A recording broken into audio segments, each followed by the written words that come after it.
পবিত্র ঈদুল ফিতরের ঈদ শুভেচ্ছা জানাচ্ছি। ঈদ মোবারক। বহু বছর পরে আল্লাহ রাব্বুল আলামিনের ইচ্ছায়, বাংলাদেশের মানুষের দোয়ায় আমি এবং আমার পরিবার দেশের মাটিতে দেশের মানুষের সাথে ঈদ পালন করতে সক্ষম হয়েছি। তার জন্য আমি প্রথমেই আল্লাহ রাব্বুল আলামিনের দরবারে শুকরিয়া আদায় করছি।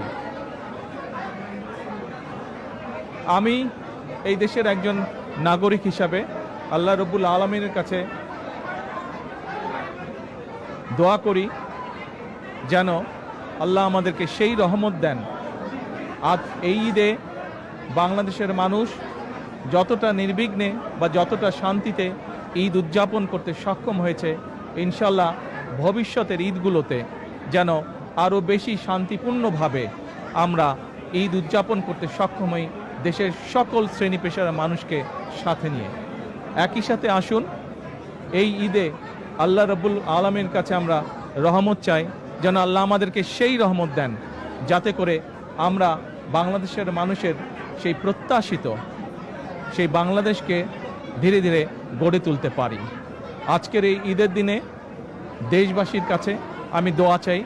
একই সাথে দেশবাসীর কাছে আমি অনুরোধ জানাবো যে আপনাদের সহযোগিতা যদি থাকে, ইনশাল্লাহ আপনাদের এই নির্বাচিত সরকার দেশকে আপনাদের চাওয়া অনুযায়ী দেশ গঠনের কাজে সর্বোচ্চ শক্তি দিয়ে চেষ্টা চালিয়ে যাবে। সকলকে আমি আবারও ঈদের শুভেচ্ছা জানাই।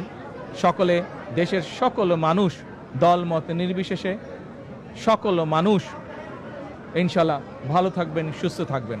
আজকের এই দিনে আমরা আবারও গভীর শ্রদ্ধার সঙ্গে স্মরণ করছি 1971 সালে যারা জীবন বাজি রেখে এই দেশকে স্বাধীন করেছিলেন, সেই শহীদ, সেই হতাহত মুক্তিযোদ্ধাদেরকে।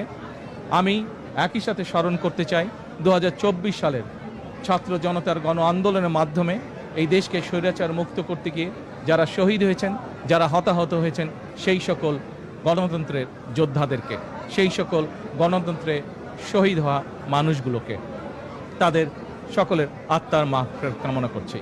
সকলকে আবার ঈদের শুভেচ্ছা। ঈদ মোবারক। আসসালামু আলাইকুম।